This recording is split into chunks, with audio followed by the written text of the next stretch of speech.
All right, are we ready? Okay. Hello and welcome to Earth Day, Go Solar with Solar Oregon. My name is Corey Omi. I'm the volunteer board president with Solar Oregon. And I'm here today with Zach Snyder, a program manager with Solar Oregon, who's going to do the presentation today. And we welcome you. Welcome to this special webinar. This is going to be a presentation of what we've in the past called our basics of solar. It will apply to all people from all over. And we're going to do a fun presentation today. It will be interactive, and I look forward to the conversation and your involvement. See if I can get my slides to go forward. There we go. Solar Oregon is a nonprofit here in the Pacific Northwest in Oregon. We do education, outreach, community, and advocacy around clean energy. Part of the components of that are the Basics of Solar program, which you're going to hear today. Solar tours, including winery tours, solar homes tours, and other educational tours. Solarized campaigns, and a peer-to-peer education where people can tell their energy stories and educate others on clean energy.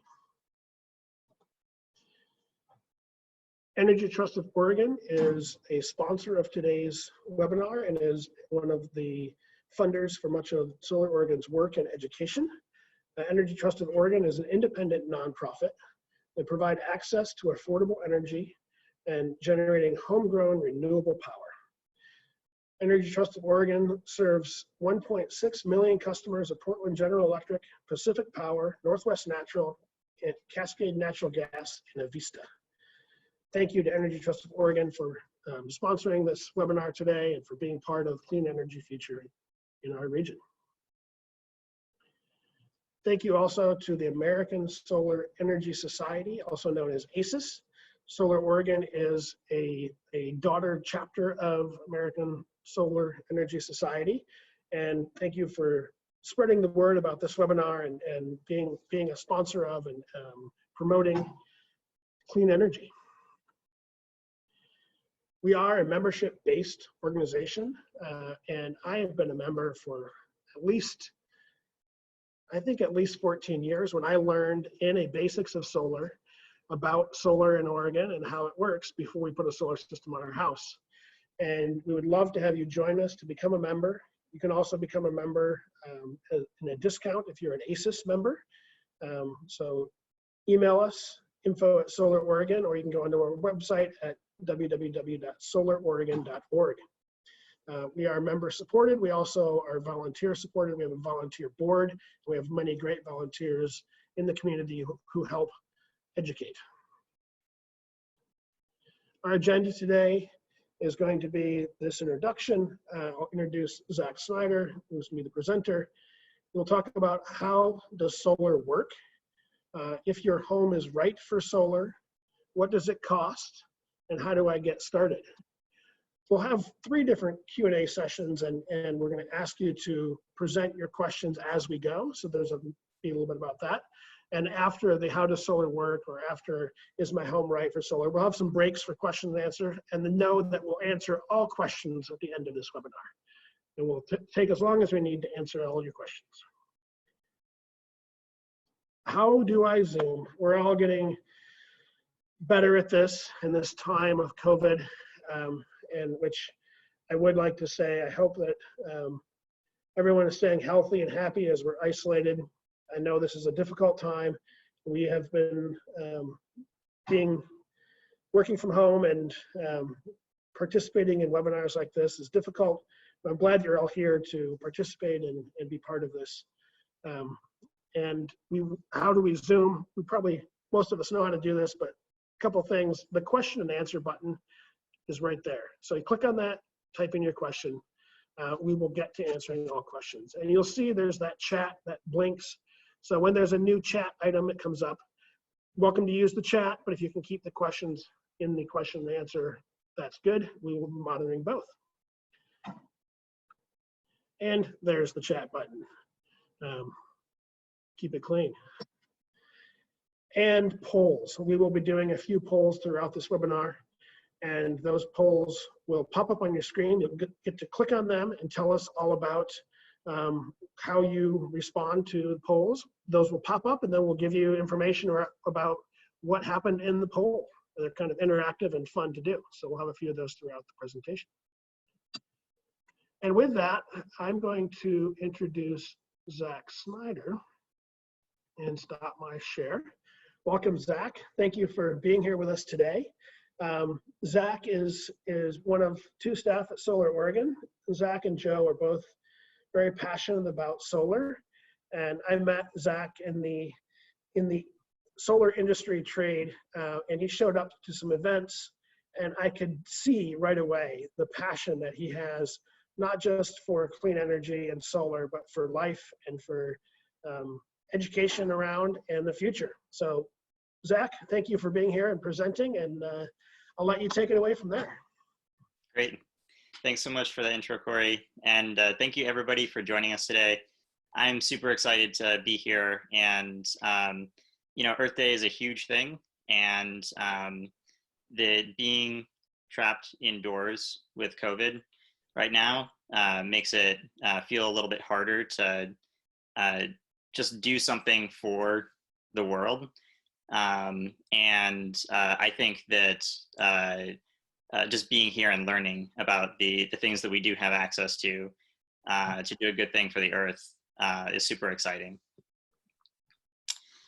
So with that, let's jump into the program.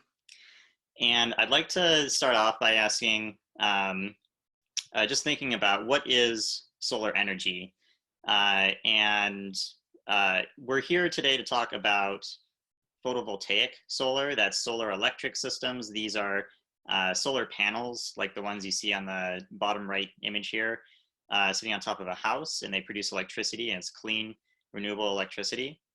But just more broadly, solar energy is just when we harness the energy of the sun for our use. And we've done that for a lot longer than solar electric has been around. Anytime you've hung your laundry out to dry in the sun or made sun tea, you're using the energy of the sun. And really the point here is that this is such an abundant resource, and it falls everywhere. And to be able to take advantage of it and use it because it's a clean resource is just a really powerful thing to do. So we're going to be talking about, again, just solar electric, residential and small commercial systems.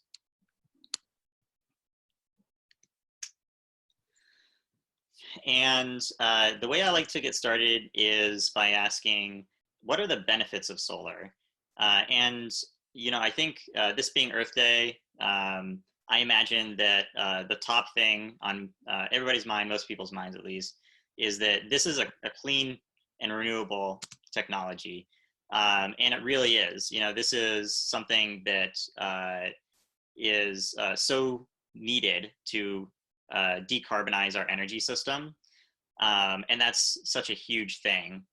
And that's definitely the first thing that I always thought of when I thought of solar. But as Corey mentioned, I've been involved in solar in a few different ways, and I've interacted with a ton of people who have solar.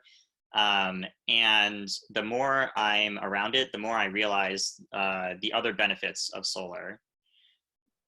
And if you've started to research solar, if you have solar, you definitely know these other benefits. One of them is that it offsets electricity costs. So the electricity that you use in your home, whether it's to cook or to heat water or to run lights and appliances, that's a cost that you have every month. And energy burden is a real thing for a lot of Americans. And solar allows you to offset that electricity cost. And you do that by you know, harnessing this free resource that's just falling on your roof. And so this is a huge amount of savings that this can add up to over the course of a year.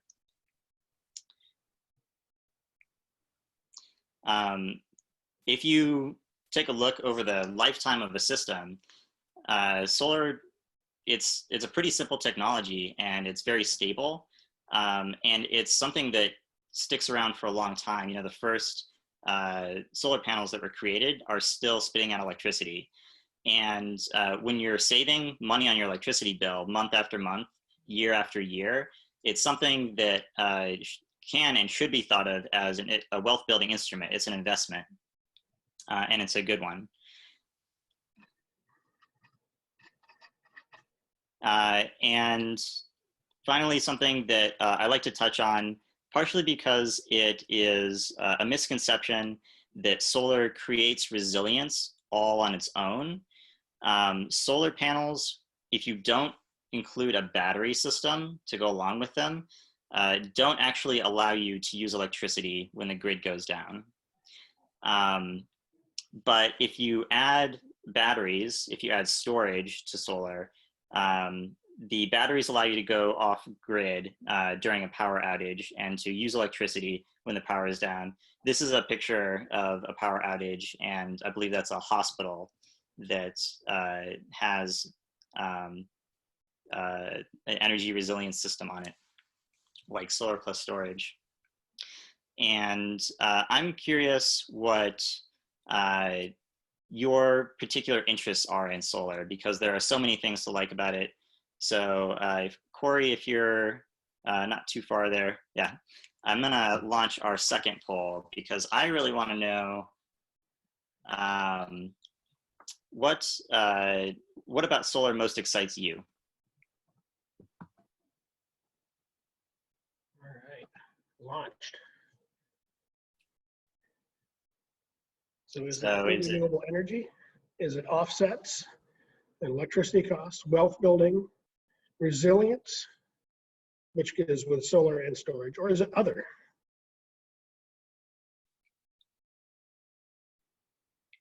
It's like we're coming to a results. Most people are.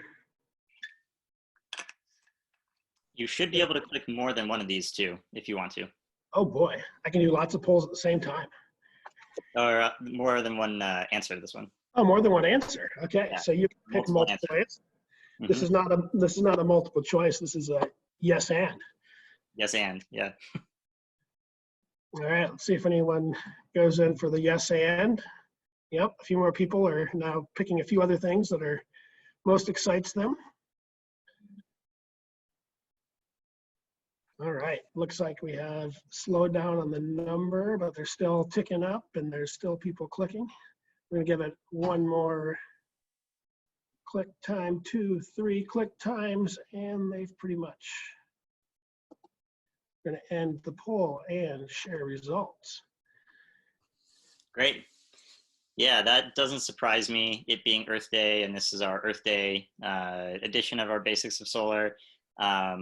A lot of folks are interested in the fact that it's clean, renewable energy that offsets electricity costs and also resilience. And that's a bigger and bigger topic we find here in Oregon, and I assume across the United States, but especially as forest fires have caused some utilities to turn off power preemptively in areas, for example, in California. So that's definitely something that we get a lot of interest in. Great. Well, now that we have looked a little bit at the benefits of solar, this is specific to the Pacific Northwest, but if you live in a rainy area, this really is, I think, informative for everybody. Isn't solar for sunnier places? You know, when people think of Portland, when people think of the Pacific Northwest, they think it's downpouring rain. And actually it was today. I went outside, I was gonna go on a walk, and it was just too much rain for me. But we actually get quite a bit of sun. So this is what it looks like a lot of the time. This is an image of Portland, Oregon. This is a very large solar system that exists on our Oregon Convention Center. Does anybody know where this is? And maybe you can just put it in the chat if you want to. But who has the most solar Does anybody know what country? I'm looking for a country here, and this is a picture in that country. Germany. I'm getting 2 Germanys. Yeah, and this picture is of Berlin. Good photo ID. And Germany has the most solar per capita. They love solar in Germany. They're solar crazy.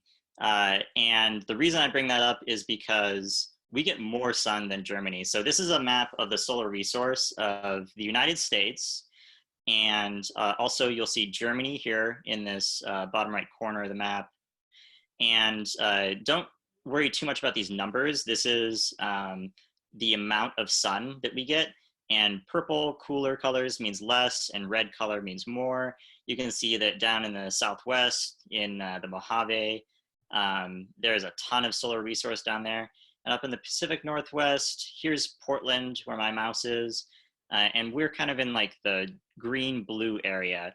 You look at Germany on this map, and it's in the blue-purple. We get more sun here in Portland than they do in Germany. And solar definitely works in Germany. So if that was something that was holding you back at all, or a myth that you've heard, don't worry, that shouldn't hold you back from considering solar. So how does solar work? We know that the panels sit up on the roof. Here is a pretty simple, but also kind of complex diagram of a solar system. And what happens is you have your panels here, and these are made of a special material that when sunlight hits it, it creates a voltage of electricity. And that electricity is in DC, it's direct current. I don't know if we remember reaching all the way back here, high school, maybe middle school, but if you know the difference between direct current and alternating current, you'll know that they're different. And what we use in our home for all of our circuits, all the lights that you have on, they run in AC power. And the solar panels need to, that electricity needs to be converted from DC to AC. So solar panels are on the roof or on the ground, and they get routed to something called an inverter, or to a set of instruments called microinverters. And that performs that conversion. And then that's routed into the home electrical panel. Once the electricity gets into the home electrical panel, it can flow into all the circuits of your home and power things, your appliances. It can also flow out through the utility meter. Beyond the utility meter is the utility grid, and that's when you're sending electricity out, you're sending electricity out from your home to the grid so it can be used in other places. And if there are moments where you don't have more electricity than you're using, you're still able to pull electricity from the grid. And so this utility meter is a special kind of meter. It's called a bidirectional meter. And when you get solar, your utility company will come and swap out your current meter for one of these bidirectional meters so that electricity can flow in both directions and be accounted for. That's the basic overview of a solar system. We're not going to get a whole lot more complex than that. It's pretty simple when you think about it in these few components here. The next thing that is good to understand about solar and how it works is net metering. And actually, before I fully describe what net metering is, Corey, we've got one more poll on net metering. And I'm curious who has heard the term net metering, because it's something that you'll be familiar with if you have solar. And that'll give me a good sense of how much to go through on this topic. So go ahead and answer yes, no, or maybe you have, but you're not sure.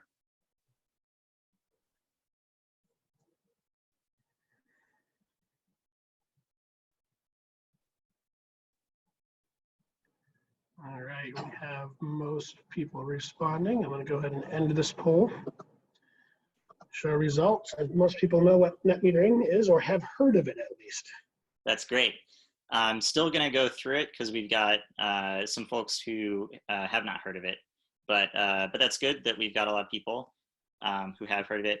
Net metering is this process where you can account for electricity that is being sent to the grid from your home when you're producing more electricity than you're using with your solar, and also allows you to draw electricity from the grid when you're consuming more than you're producing. And the easiest way to understand this is net metering is essentially a system of credit. And in the Pacific Northwest, we have particularly sunny summers and we have cloudy, rainy winters. So we produce more electricity in the summer. And in the summer months, you're going to be producing more. This orange bar here is, say, the amount that you're producing. And this blue bar here is, say, the amount that you are consuming. And in the summer months, you'll be producing more. And so this difference here is the amount of net metering credit that you gain in that month. And that's credit that you hold on to. And then in the winter months, when you're not producing quite as much, so here you're producing less than you're consuming, and you're pulling more electricity from the grid than your solar panels, because your solar panels are not meeting all of your needs. You take this credit that you built up in the summer months and you apply it to the winter months. And in that way, you balance out throughout the course of a net metering year. Now, net metering in the Pacific Northwest, it starts in March. And that's because that's the start of the summer months. So you build up your credits, and then in the winter, you use up your credits. If you have more credits than you've used at the end of the net metering year, those credits get donated to those in need of energy through a charity set up through the utilities. And so typically you'll see solar systems that are sized so that you get enough credit so you offset your usage, but typically not a whole lot more.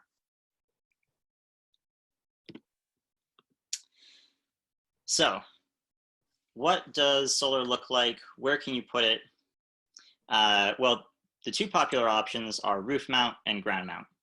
Roof mount, it sits on the roof of the house, and ground mount is, it has a special base, a special stand, and there are wires that are run from wherever it is on your yard or your property back to your electrical panel.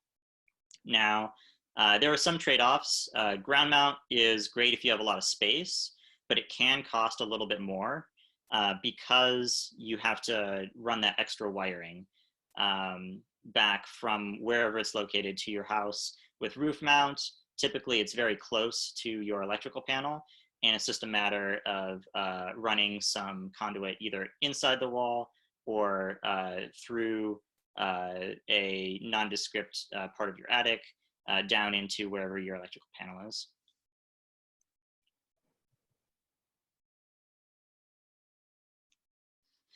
Now, this special box called inverters, this is typically the piece of the solar technical puzzle that people learn about last. You know that the panels exist, you know that you use the electricity, and for me at least, I didn't know that inverters existed until I learned a little bit more about solar. So what do they look like? Where do they go? On the left, you'll see an image of an inverter that is just a main inverter. And that typically goes right near the electrical panel.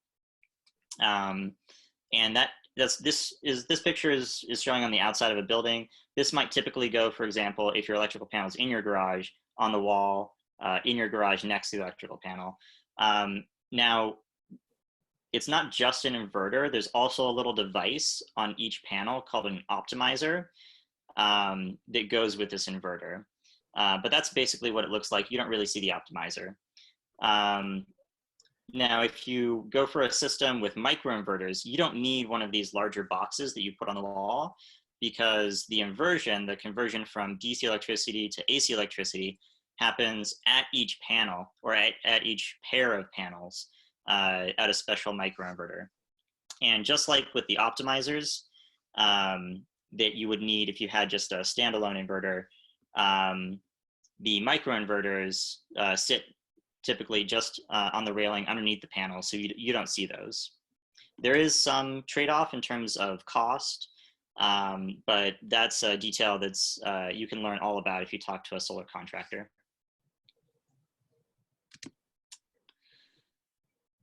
And finally here, system size. Solar systems vary widely, dramatically in size. You can see systems, you don't typically see them smaller than 4 to 6 panels at the smallest. There are, of course, solar systems that are extremely small. Even your TI-85 calculator has a solar system on it. But they can get as big as you want them to. You can have huge fields full of solar. Now, on a residential site or a small commercial site, that's not typical. You'll see a typical range of maybe 8 to 30 or 40 panels. And it's really based on how much electricity you consume. And that's because if you think back to what I was saying about net metering, you have credits and you're building them up during the sunnier months, and then you're using those credits during the less sunny months. And if you have excess credits, you don't get to keep those and reap any value from them. And so typically when you install a solar system, you want it sized up to the point where you're offsetting or a little bit less than that. Other factors that can constrain you, you might not always have access to full offset of your electricity consumption. So you might be constrained by the amount of available space on your roof, or budget, or aesthetics. It could be that you don't want solar panels covering a certain part of your roof, and that could be a constraint.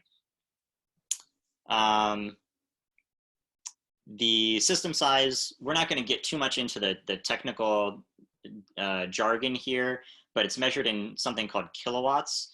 If you're familiar with electricity, you might be familiar with that term. If you're not, don't worry about it. It's kind of like gallons is how you would measure quantity of water, but it's just how we measure quantity of electricity. And the reason I bring that up is just to tell you that this will be useful later when we're talking about pricing. The average size of a solar system is roughly 6 kilowatts, which is maybe 18 to 20 panels.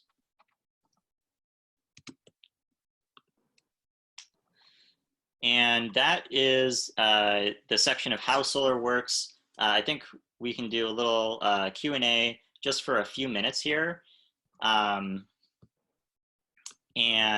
Just if you have some more simple clarifying questions.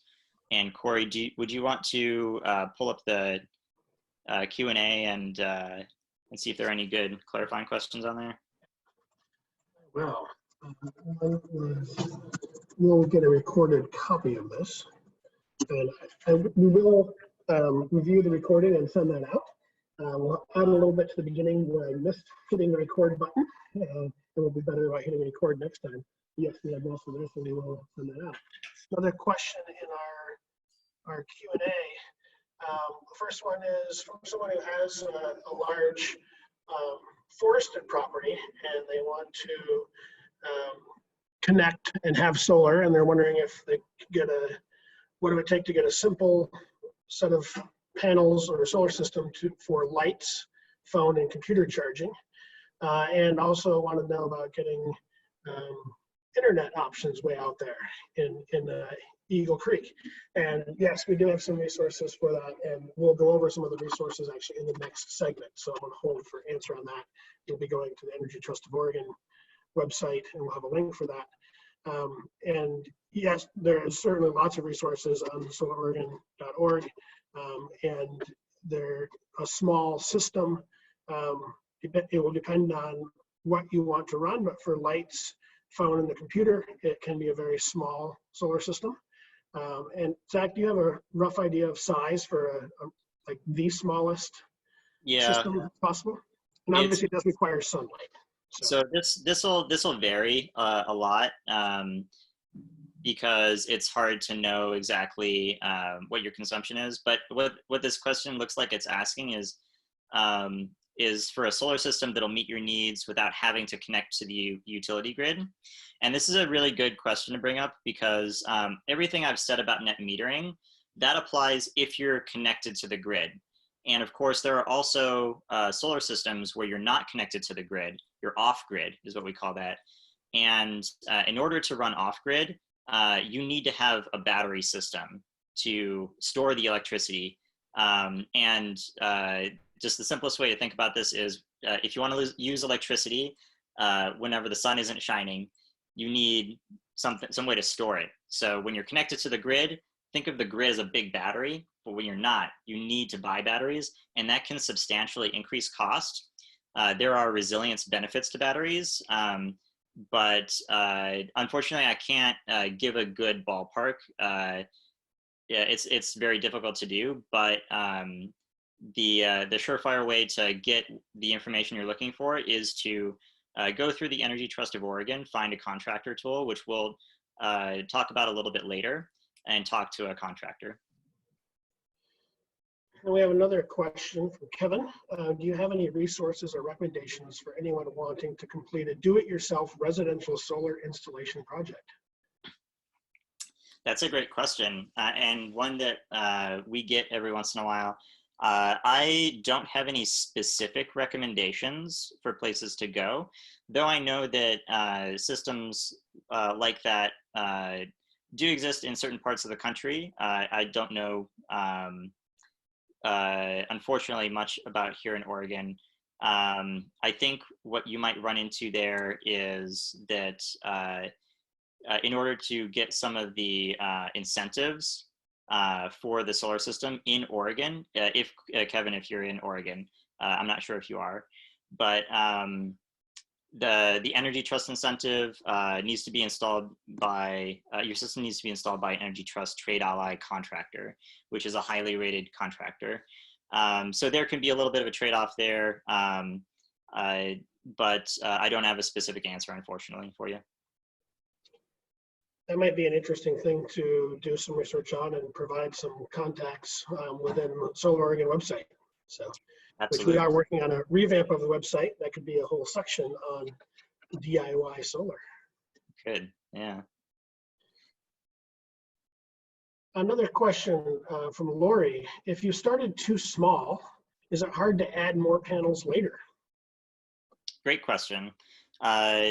No, it's, I know plenty of people personally who have done it, and it can be very easy. And it's kind of just a matter of if you have space for it. And one other consideration that wouldn't prevent you from doing that, but that might affect the cost of doing that, is if your system was sized specifically kind of to the limits of your inverter. So your inverter is sized to a specific kilowattage, specifically for the amount of panels you have. And sometimes it's you're in a size of inverter where you can add a few panels without having to upgrade your inverter. But you might have to upgrade the inverter. Either way, it might not change the way it pencils for you. And that's definitely an option. I would also add to that there are some cases where you have a contract. For example, like we would like to add more solar in our house, but we're in a contract to sell that power to our utility, and we have to wait for that contract to be up before we can add more on that property. So there are some restrictions, but in general, you can certainly add more panels to either existing system, or you can add a separate solar system. And you can have multiple different solar systems on a single home. And actually, a great example of that is Joe's home. He's one of the staff here at Solar Oregon, and he has, I believe, 3 solar systems on his home now. The original, he has, I think, might own one and lease a couple, or have leases on a few, or one of them. But there's multiple different ways of going solar, and you can go solar multiple times. Right. On our house, we just recently, or I guess it's been a couple of years now, added solar water heating. and we left a few spaces, and you actually saw a picture of our house previous. And those spaces are now filled in. I should probably give a new photo of our house with the solar thermal installation either side of the chimney. All right. Hopefully that answers the question. If there's a follow-up question, certainly feel free to put them back in the question and answer. Someone asked, sorry if I missed this, but is it typically better to install the panels on one side of your roof versus the other? And we're going to answer that one, and then we're going to go back into presentation and finish up and have more questions at the end. Yeah. Yeah, let's get going here again, and I will answer all questions at the end. Great. So is my home right for solar? I want to talk now a little bit about ways that you can assess your home and see if you might have solar potential. I want to caution before I go into this section that the best way to know your solar potential is to contact a solar contractor. They will come out and almost all solar contractors, any solar contractor I would consider, will give it for free. They'll give you a free survey. They'll come to your home, get up on your roof, take measurements, and provide you with a quote there on the spot, or perhaps a little bit later. And that's going to be the best information for your home. But I know that a lot of folks are curious whether they have solar potential, and a good way to gauge that for themselves. And so hopefully this will answer some of those questions for you. Actually, before we start this section, Corey, would you want to launch a poll about solar survey? I'm curious how many folks have had a solar survey, and who maybe hasn't had one, but you have one scheduled, or you haven't had one yet. And I remember that we had, what was it, 37% of attendees viewing right now already have solar. So I'm sure you folks have already had surveys, but I think another 20-some% were actively thinking about it. All right. It's getting close to everyone responding here. We have, give it a few more seconds. There's still people clicking. And 1, 2, 3 seconds. Oh, then there's more clicks. And this is fun to watch. You can see how many people have clicked on a button. And looks like the clicking is slowed down, and the poll is coming to a close in 3, 2, 1, end poll. And I'll share the results. Great. Yeah, so 29% have had a survey, and 71% have not. That's great. It's super easy to get one, so hopefully this will give you a good idea what they look at. So solar access, what do we mean when we say solar access? It's if you put a panel anywhere in the world, its access to the light that would be falling on it if it was pointed directly at the sun with no obstruction between it and the sun, angled perfectly at the sun, that would be 100% solar access. But of course, panels can't always be tilted directly towards the sun because our roof doesn't tilt directly towards the sun. The best access is going to be in the south, of course, because we're in the northern hemisphere, unless you're joining us from the southern hemisphere. But the sun follows an arc from the east to the west, and in the northern hemisphere, that goes through the southern sky. So south is typically what we go for. That being said, west-facing and east-facing roofs also work great. Here in Western Oregon specifically, we tend to have cloudier mornings, and so western-facing roofs work just a little bit better than eastern-facing ones because you have some of that cloud cover in the morning. But as long as you don't have a north-facing roof, you should have good area on your roof for solar. And when we look at solar access, something I guarantee you the first thing a contractor will do if you talk to them is they'll ask for your address and they'll go immediately to Google Maps and they'll take a look at your roof on Google Maps. And so I just took a screenshot of a few homes on Google Maps so that we can go through together on this exercise and take a look, what is the solar access of these homes? You'll notice that all of them have south-facing roofs, so that should be ideal orientation. What else do we notice about these homes? Well, it looks like the one on the far left, we've got some shade on it. And that shade's coming from a tree that's just to this would be, so south is downward in this photo. And this tree right here is just the southeast, so you get this shade thrown on the roof. If you put solar panels right here, they probably wouldn't get nearly as much sun as you want them to. You could maybe put them here, but I see another tree right here. So I would say that this roof is maybe not ideal. This roof right here, you could find some good sun right here, where you do have some shade from this tree, but there's maybe not too much shade coming from this tree. Over here on the right two roofs, you see some wide open space and very little shading. So if I were to rate these roofs as someone looking at how much solar access they have, I would say the one with zero shading and not a whole lot of vents is going to be the one with the most solar access.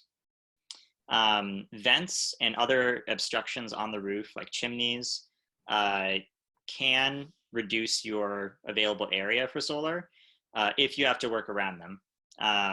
It's not always a deal breaker, but typically you want wide open spaces with less shading. So once we look at the solar access, another big thing with solar is looking at the roofing material. And most roofing materials you can install solar on, no problem. But with some kind of more, I would say, niche roofing materials, you might see metal shingles. They could be a little bit difficult. Your typical roofs, asphalt shingle and standing seam metal, are great for solar. They're both really good options for solar. And the way that solar attaches to an asphalt shingle roof is you drill a hole and make an attachment into the rafter underneath, and then you put this large metal flashing here. That's what this metal object right here is. And that metal object completely covers it and allows rain to roll off and over it. And so this is very waterproof and very watertight. And this is a good attachment for a roof. With standing seam metal, there's actually no penetration, and you have the small contraption here that sits on the seam and it bolts down onto it and it holds the solar system on top of it. So also a really great option for solar. In terms of roof condition, there are roofs that are in need of replacement. And if you need to replace your roof and you have solar on it, you will need to take the solar system off. And that's a service that many solar contractors provide, though it does cost a little bit of money. So the best bet is to take a look at your roof condition, make sure you have at least 10 years of roof life left. With metal roofs, that's typically not an issue because they're very long life. So we're looking mostly at asphalt shingle roofs here. If you just replaced your roof, that's the perfect time to go solar.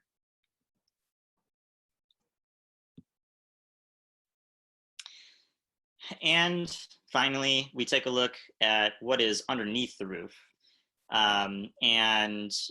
Your roof, it might be one of several different types of structures.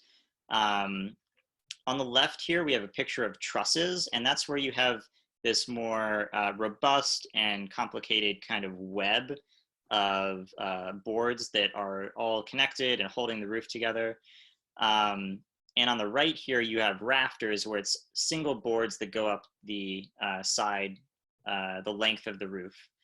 Obviously, trusses with the extra supports will provide a little bit more of a solid structure.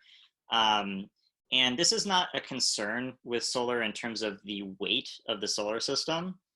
But when the wind moves across the solar system, it can actually lift the roof up a little bit and apply a little bit of upward pressure.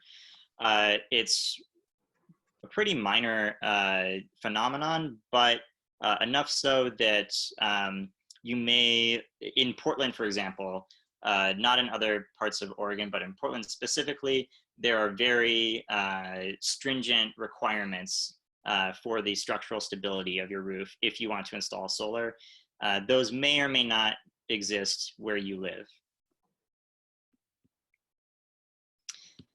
So those are all the things that a solar contractor will take a look at when they come to give you a survey. Again, if you want to assess your solar potential, that's the way to do it. Get in touch with the contractor, and we'll be giving you a tool, a link here, a way to find 3 great contractors if you're in Oregon through Energy Trust of Oregon a little bit later. I think I want to do another quick Q&A just for clarifying questions, and then we'll answer the rest of the questions at the end of the section. Yeah, so we do have a couple more questions here on the Q&A list, and if anyone wants to add more, please add them now. The average house, this is from Andy, the average house uses about 900 kilowatt hours per month. What size system would you need? And I'm assuming you're asking which size system would you need to cover a full 900 kilowatt hours per month?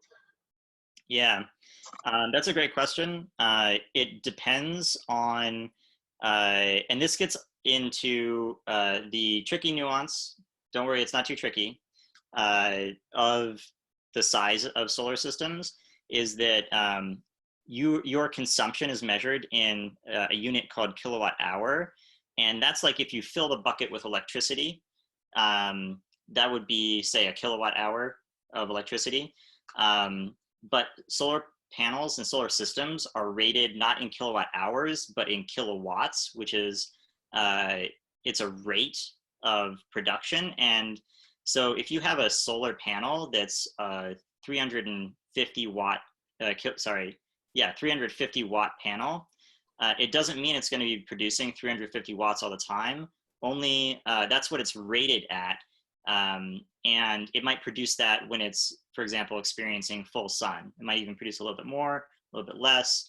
But so this gets at the solar axis of your roof. Which direction is your roof facing? You might need a slightly larger system to produce 900 kilowatt hours if you have an east-facing roof versus if you have a south-facing roof. So all of those kind of intricate technical nuances that go into answering this question that's the language of solar contractors, and they can tell you exactly the size of system that you would need to offset whatever your consumption is. Unfortunately, it's not something that's super easy to answer just in a webinar format, but a good question.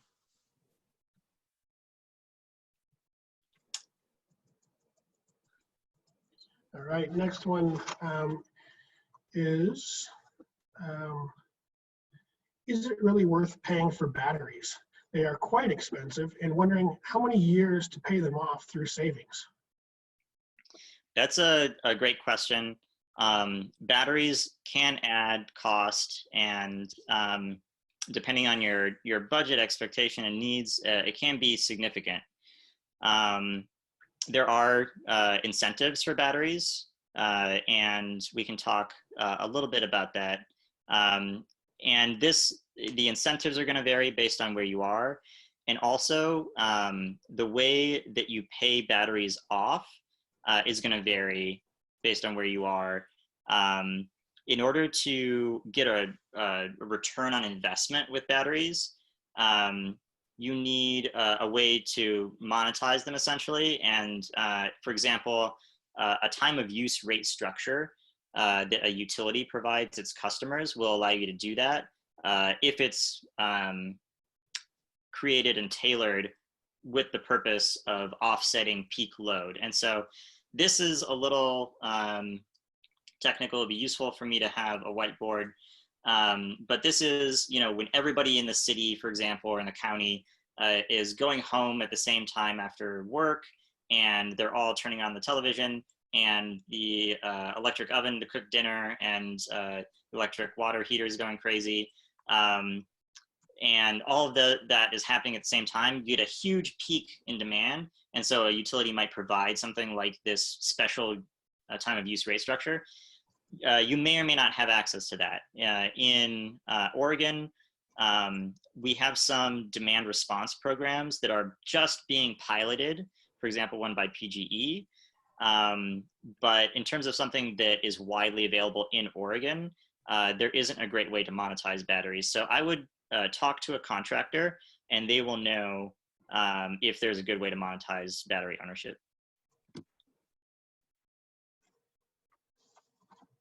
Good. Thank you, Zach. Next question. Do roof-mounted solar panels extend the life of an asphalt roof? That's a good question. I don't believe so. I think the logic behind the question is that if it's keeping the roof away from the elements, that might help. It might keep them away from like hail and rain. I don't have any clear empiric data for you there, but I don't believe so. I'll actually answer that a little bit too. And while there is not a lot of study nor data supporting it, the one main thing that degrades any roof surface is sun. And so if a roof is protected, any type of roof is protected from sun, that area of the roof will degrade slower. And this goes for all types of roof, the metal, slate, every wood, shingles, asphalt shingles, everything degrades by sun, and roofs are in general not degraded by water that hits them. They're generally degraded by sunlight. So if the solar panel is protecting a large area of the roof, you could certainly deduct that it is protecting the roof.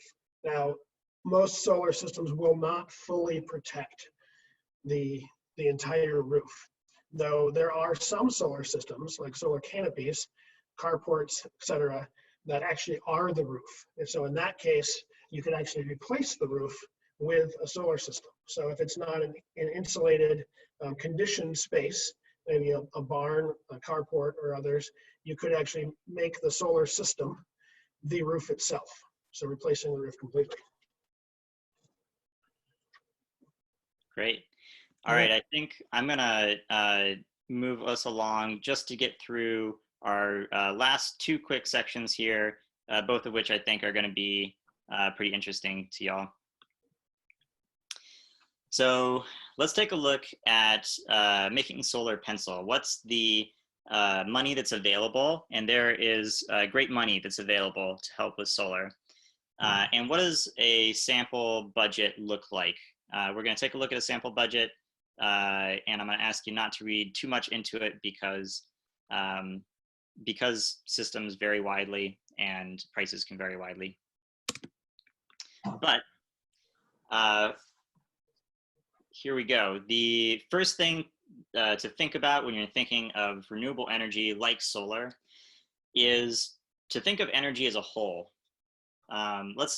Solar is amazing, and that's why I'm here. It's why Corey's here. It's why we're all here together learning about solar. We know how powerful it is. We know how necessary it is. But energy as a whole, there are so many aspects to it. And one of those is the production of energy, like with solar. Another is conservation of energy. And another is efficiency. And all of these things interplay. And when you're thinking about renewables, often a good first step is to do a holistic review of your entire current energy situation. See if there are any leaky windows and doors where if you just added a little weather stripping, you could shave $50 off of your energy burden. And that's electricity that you could be saving in terms of the size of your solar system. For example, if you heat with electricity. And so just think of your whole energy picture. Here are some examples, in addition to door stripping, weatherization. So adding insulation in the attic is a big thing to look at. Most of the energy in your home goes into heating and cooling air and water. And also look at efficient appliances, heat pump water heaters, excuse me. We just had an event, a webinar on heat pump water heaters. We're Solar Oregon, and we asked ourselves, is this important enough that we want to include this in our mission? Solar is part of this huge network of efficiency technologies, and we decided that, yeah, heat pump water heaters absolutely fit into the solar picture. It's another technology that works so well with solar to help conserve energy. So we had a whole webinar on it. They're great. They're far more efficient than other forms of heating and cooling. And there's also potentially incentives available depending on where you are. So the price of solar, when you do get to analyzing the solar side of your energy equation, the price of solar has been coming down. This is great news. Over the past 10 years, this is a chart of the blended average. So this is residential, commercial, and utility, but this is the blended average cost of solar. And you can see it's just absolutely plummeted over the past 10 years. That's because the industry has grown, the supply chains are there, the manufacturing infrastructure is there, and competition is really driving the market.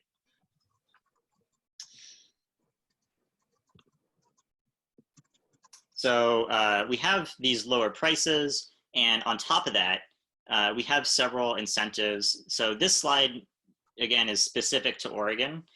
Take a look at where you are. The investment tax credit is available anywhere in the United States. This is a federal tax credit. And in addition to that, here in Oregon at the state level, we have a solar plus storage rebate. And the Energy Trust of Oregon also has fantastic incentives for solar. And they also have incentives for a lot of other energy related things in Oregon. And that is specific to PGE, Pacific Power, and Idaho Power. So how much do each of these allow you to save when you purchase a solar system? The investment tax credit, so this is the federal one, this is available anywhere, is 26% off, and that's a tax credit. So you don't get that when you purchase the system. That's money that you get back on your taxes, and you have to have tax liability in order to take advantage of that. The solar plus storage rebate, currently, it just came online in 2019, and already it's out of money for the main pot of money, but it still has great a pool of money for low and moderate income. And I'll talk a little bit more about that in the next couple slides. Energy Trust of Oregon, their main incentive is up to $2.8 thousand. That's based on the size of the system, but it's up to that amount. I have Solar for All, which I'll talk about, which is significantly more money than that for low and moderate income, which is really great. Just a quick note on the big federal tax credit, the investment tax credit. This is currently decreasing. It may be renewed. It's been renewed several times in the past. Currently, it's at 26%. In 2021, it will go to 22% and then stay at a solid 10%, but just for commercial and utility scale.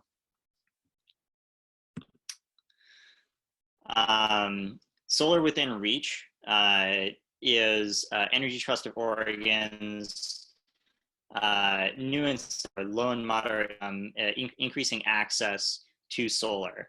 It is $1.50 per watt. So this is the size. Remember, we measure things in kilowatts. That's thousands of watts. This is $1.50 per watt incentive, up to $9,000 per home. So that's a huge chunk that you can take out of your solar system expense.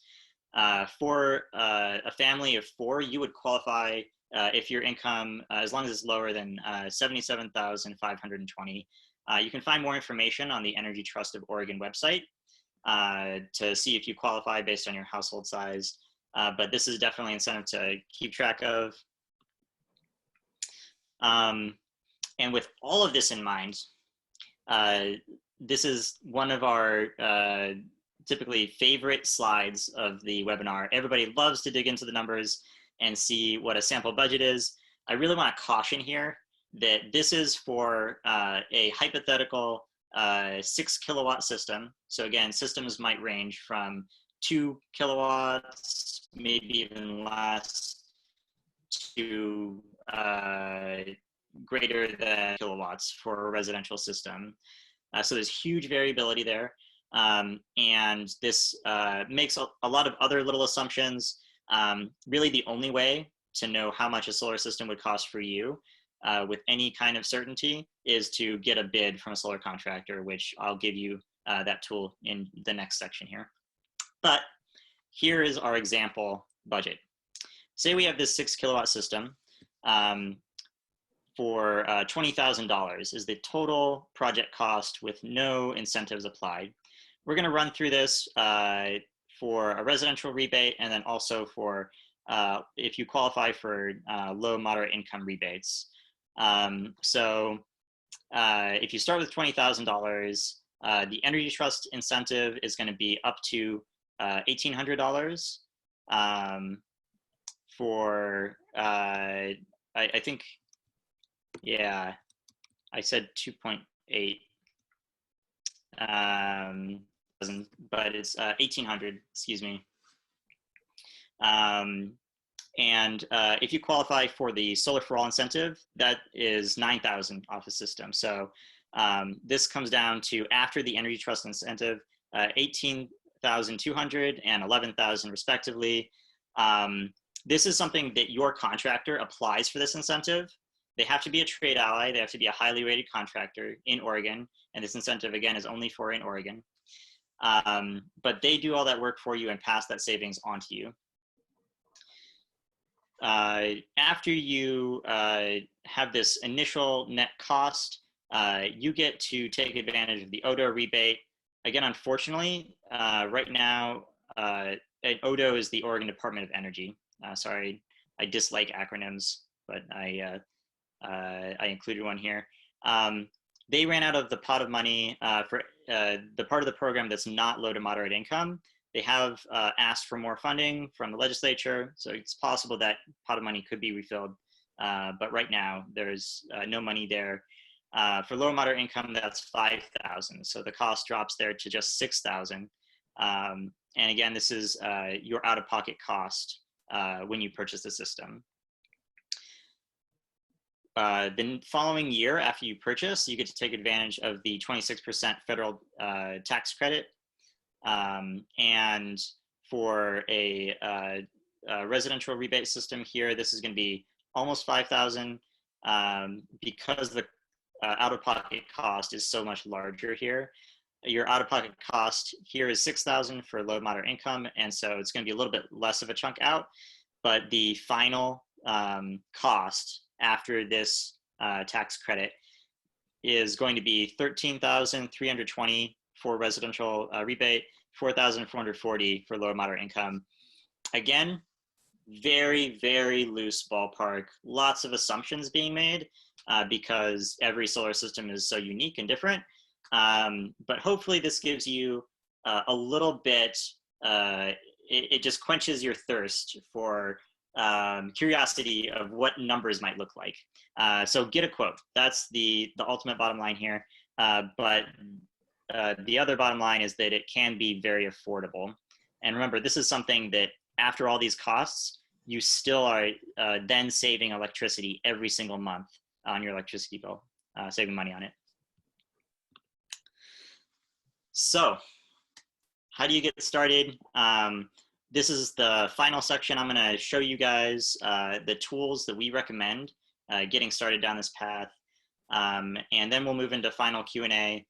So like I've been saying this whole time, evaluate your roof, find a contractor. If you're in Oregon, we highly recommend going to energytrust.org slash, sorry, my all my windows here are blocking it. I can't see my own link, slash solar bid. And Corey, if you could. I did share that link. I shared it a little early, so everyone Okay. got the big takeaway of energytrust.org solar bid. Yeah. It's in the chat. That's a super simple tool. You'll go on this link and you'll enter some basic info about what you're looking for. And Energy Trust will go into their rated contractor list and find 3 really highly rated contractors. And those contractors will get in touch with you, typically over a phone call, and they'll ask you what you need and set you up for a free survey. And so it's super easy, super quick, and it gives you information from these contractors, and they are really the experts on what's going to work for you.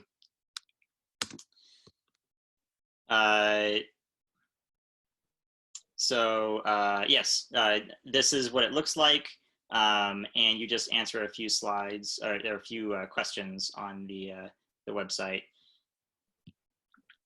Once you get your bids, I recommend getting bids, obviously, from at least 3 contractors. Some contractors will vary. There will be smaller local installers, and there will be big installers that install all the way across the country. We are at Solar Oregon,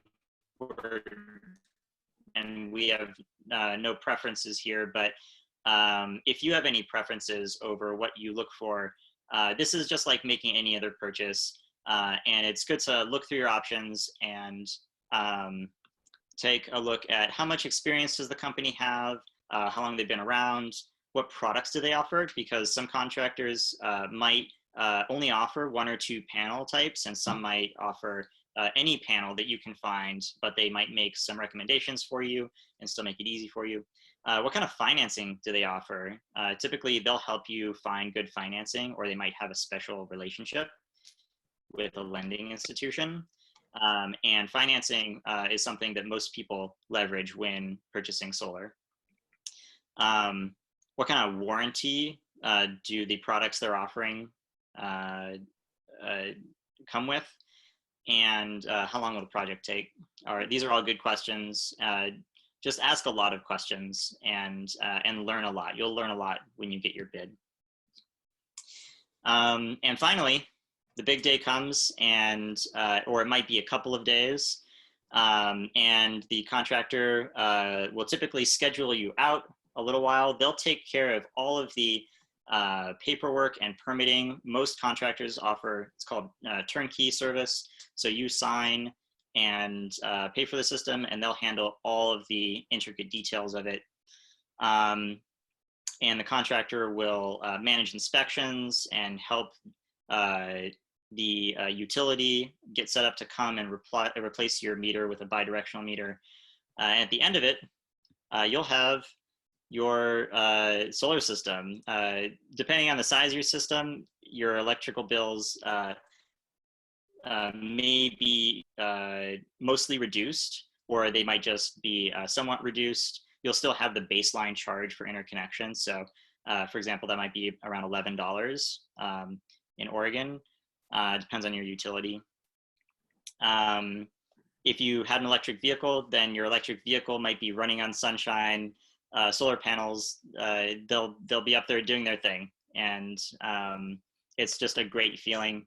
If you know anybody who has solar, ask them what it feels like. Ask them what it felt like when they had their panels interconnected and turned on for the first time. I think that they'll tell you that it felt great. And that is what we've got. So We have a thank few you more so much questions. for coming to the webinar. Yeah, feel free to stick around for any of the questions. We're going to try to run through all of them. But I'm so glad to have had you with us here on Earth Day. Thank you for spending this part of your Earth Day with us. Thank you, Zach, for presenting. It was great. And I am going to run one more poll here real quick that I didn't run earlier. I just launched the poll. How did you hear about this event? We'd like to know how you heard about it, and thank you for joining us. And then we're also going to jump into some additional questions. And I see that Paul, you raised your hand, and I sent you a chat. So if you reply to that, and then we can figure out what your question might be, or if you wanted to make a comment on something. So let's go back into questions and answers here. It looks like I will end this poll shortly here. You guys are all pretty quick and jumping in. We have quite a few of you have voted, still a few more coming in. And I'll wait for just a few more. People are still clicking away. Means you're still paying attention. That's good. Thank you. That's great. We have more than 80% have voted on this one, 82, but it's still going up. You're still clicking away. This is might be our longest poll. Here we go. Well, We've made it to a minute. That run.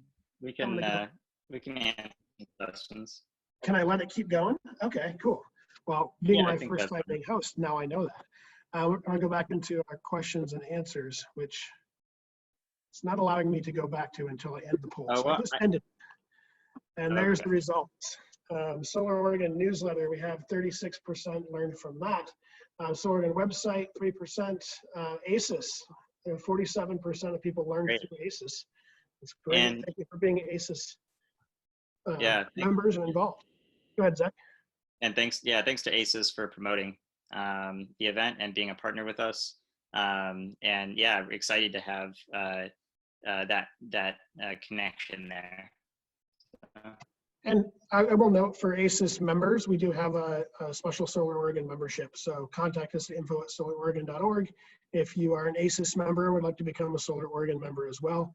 And I don't know if it's set up yet, but it will be soon that when you do sign up for renew your ACES membership, you can also select to be a Solar Oregon member at the same time with that discount. So thank you for promoting. I'm going to stop sharing the results and go back to our questions and answers. I have a question here. Would it be better to buy another panel or buy a solar wall to power an electric vehicle? I think maybe the question is to buy a power wall to power an electric vehicle. I already have 29 panels and they produce 100% of present electrical use. Electricity is very inexpensive in Florida, where this question's from, and maybe better to just pay a higher electrical bill. That's a good dilemma to have. We actually had a very similar thing. Our house we were net zero or goal zero for a while, and then we produced more energy than than we could use. And then our family grew a little bit. We had a kid, and that put us back into about 80 to 85% of our energy coming from our solar system. We had another person in the house. And then we got an electric car, and that put us a little bit less of our total energy produced to meet our 100% energy use. But electric transportation is a good thing, and what we would like to do is to add another solar system, and we plan on doing that specifically to charge electric vehicles. And really the cost benefit of that for us is not around what the dollar cost is, but where the value lies and where our values are in terms of creating clean power rather than relying on grid power, which doesn't have as high of a mix of clean energy.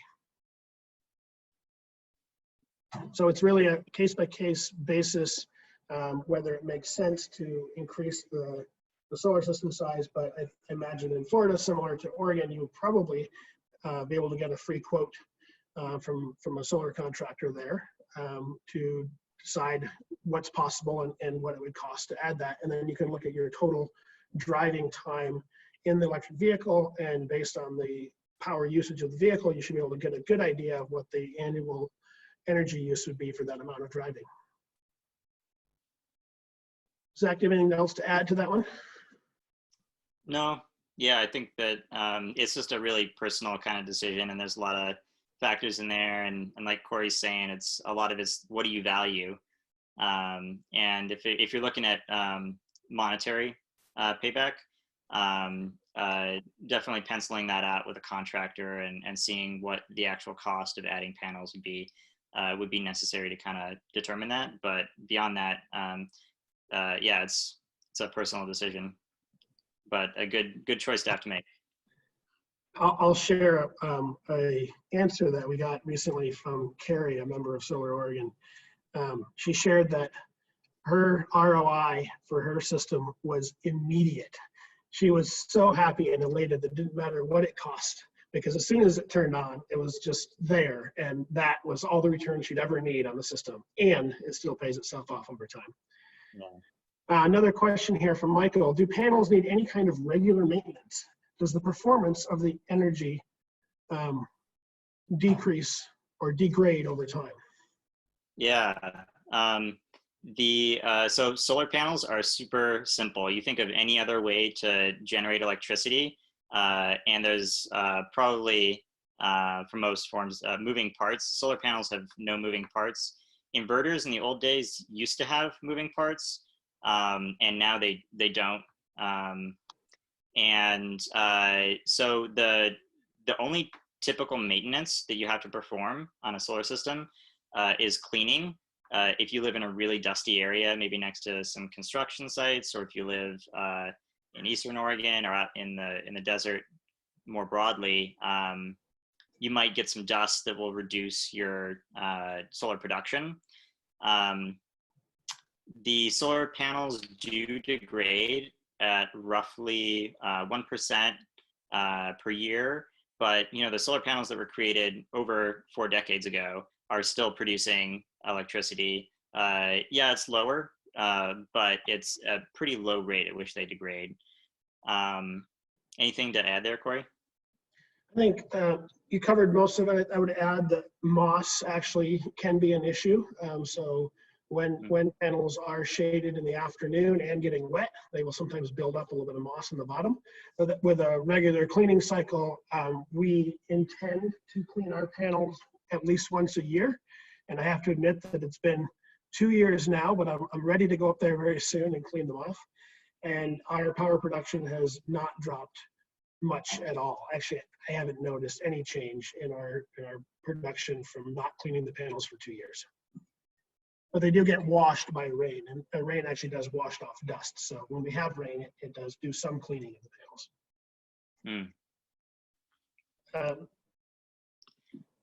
And I think the other thing that just to note on when selecting a solar contractor, understand that there is difference in quality of different types of equipment and installations. So go with a contractor that is known for doing a good quality install.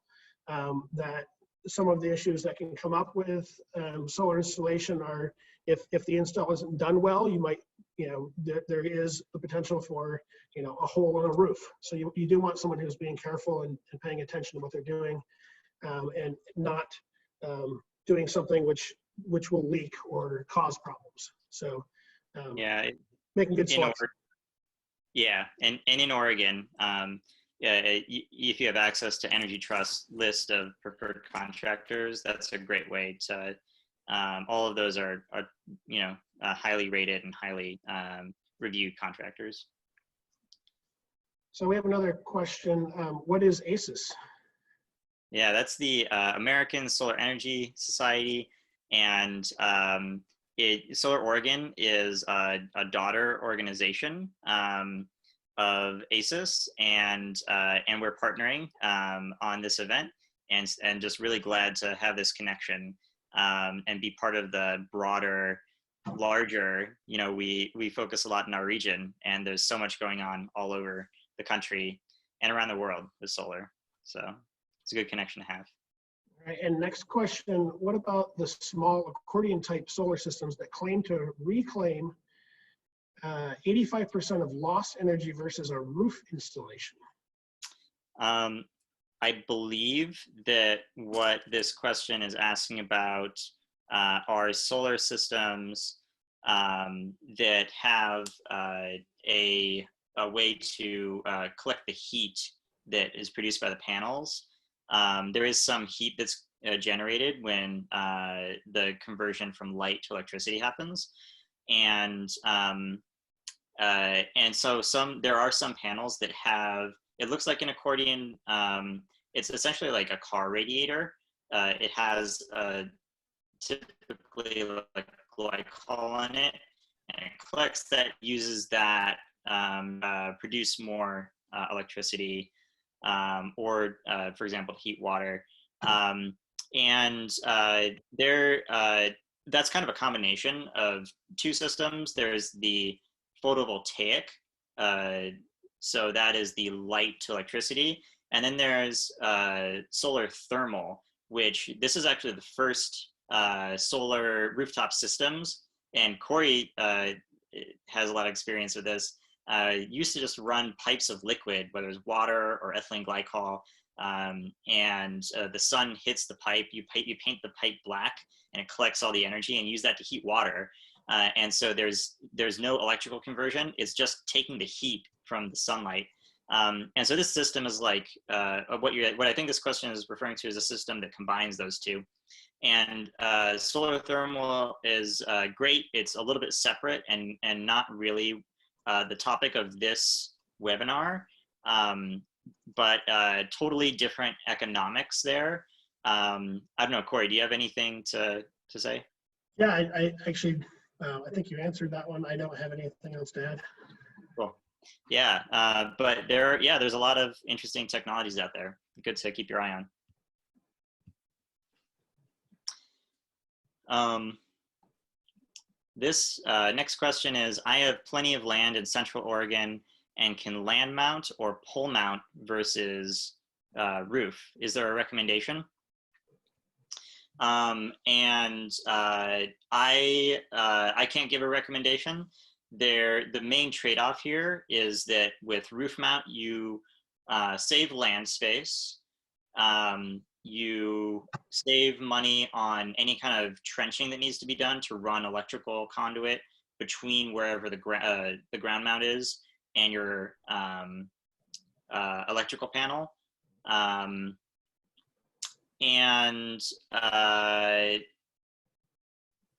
there are also small trade-offs if you think you might need to replace your roof at some point in the near future. It could be better to go with ground mount.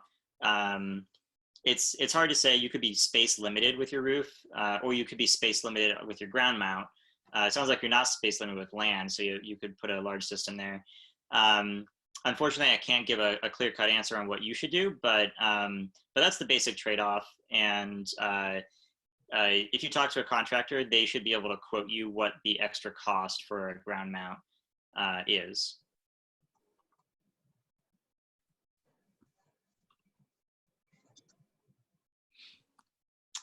And we've got one more question here. If you're still on the line and you've got extra questions, we've got a few more minutes we can take to answer them. But the last one we've got here is, can you comment on cutting edge solar panel brands and technologies? I know efficiency is rapidly improving and would like to make decisions to get a system that will remain fairly current. This is a good question. We are, well, we're brand neutral in terms of contractor. We're brand neutral in terms of product too. And I would say that your best bet, it does change, and it might change over the course of a few months, which specific products and exactly how many watts they produce. The contractors are going to be the ones with their eyes closest on that. Excuse me, promise it's not COVID. And they will know if you're looking to make sure that you don't fall behind in your system. I would say that gains in efficiency of product are probably a much smaller financial signal that will factor into your overall bottom line of your project or your happiness of your project. Much smaller signal than which incentives are available. So we talked just briefly about the federal investment tax credit. It is at 26% now. That's going to be at 22% next year. We also don't know if that's going to be renewed and back at 30% 2 years from now. And I would say looking at the technology is good, but it's not the only thing, and it's probably not the biggest thing either that factors into when is the right time to go solar. It's a more complex and nuanced picture there, unfortunately. I'll also add that solar technology, while it does change, it hasn't changed in the basics of collection, inversion, and I think storage is probably the newest part of solar technology most recently, and that's changing more. But now or then was always the time to go solar. And if you wait for the latest technology to change or something to be developed further, then you're waiting until the future, which is probably not the best time to do solar. There are some blips in time, which maybe there's the best technology coming out and then those technologies change or other things come out, but it'll keep improving. And what I say is do solar now and then improve later. So what we're hoping to do is to either upgrade our panels in the future after we're done with our feed-in tariff contract, or add another solar system of different technology. And we picked, when we did our solar system, we picked at the time a kind of tested and true technology that had been around for more than 5 years and well tested. We didn't go with the latest and greatest highest wattage panel or the best technology because we wanted something which was very known. But that's a decision that each person needs to make. There's a good question here about, are there any environmental concerns with disposal of panels when they are no longer functional? And this will lead right into a future webinar that we're going to do. That's a great question, and thanks for asking that. Yeah, you know, solar panels are clearly a huge gain in terms of reducing carbon emissions. And they are, compared to other forms of electricity production, the cleanest, widely available energy production, especially something that you can put on your roof or on your property as a homeowner, say. But you know, they are an electrical piece of equipment, and it's also important to think of them like that. So if you have a TV, you know there are going to be some hazardous materials inside of it, and you won't just throw that into the dump. If you do, it goes to a landfill, and you know, if there are toxic materials in there, which there are, and with solar panels, if you throw it in the trash, there's sometimes some solar panels have cadmium, some of them have tellurium. And so we're at a place right now where a lot of solar systems that were, I showed you the price dropped over the last 10 years. Also, if I showed you a graph of the amount of solar that's been installed over the last 10 years, it would be the opposite graph, right? It would go up and up and up.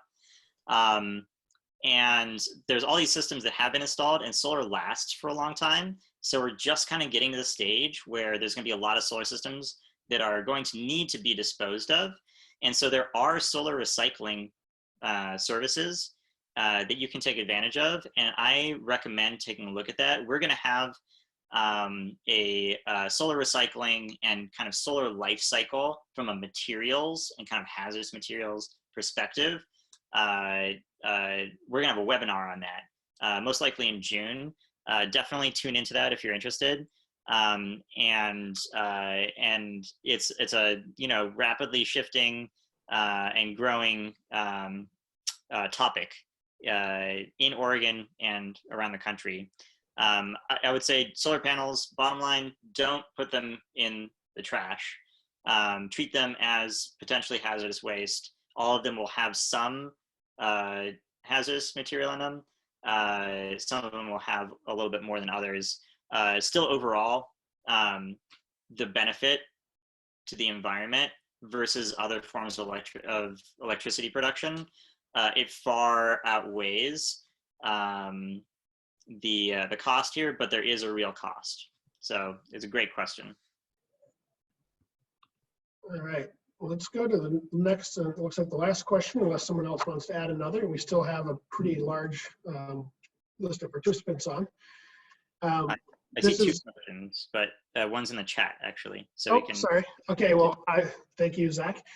This is from a 67-year-old attendee of this webinar, and asked, do you have any thoughts on leasing instead of buying?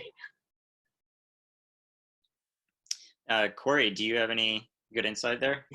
Well, I guess my own personal opinion on this is that if you have the opportunity to buy something and take the incentive and the value yourself, then you should do so. If you're in a position where you don't have the potential or you can't borrow the money to get that value, then you give that value to someone else in the lease and let them take that potential value of the system from a monetary standpoint. Age does come into that, and there have been a lot of good lease options in the past, and in general we've seen the lease options for solar start to go away and more options of purchase come into the market, and that's part of the market driven need for and want for people to be able to build wealth and build value by owning something rather than having someone else own it and you lease it from them. There are some values of leasing in that and many leases, and as they should be, leases allow you to not have to worry about it or do anything. And some leases will actually guarantee you a power rate over a period of time. But I am not familiar with current lease options in the market right now.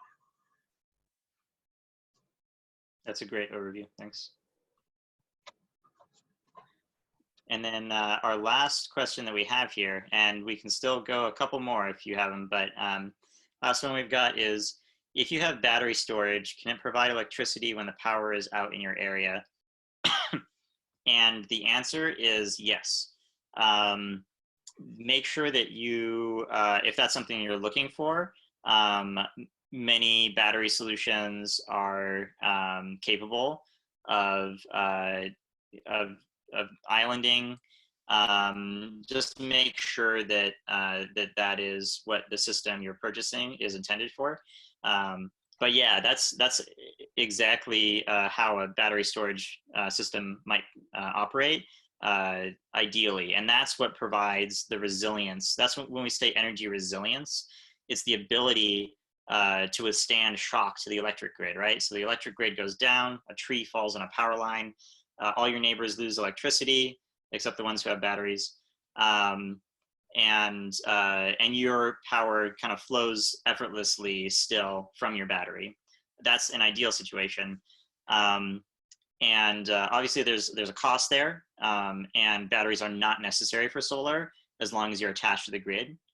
But there is a ton of benefit there. And we will be having an energy resilience webinar also most likely in June.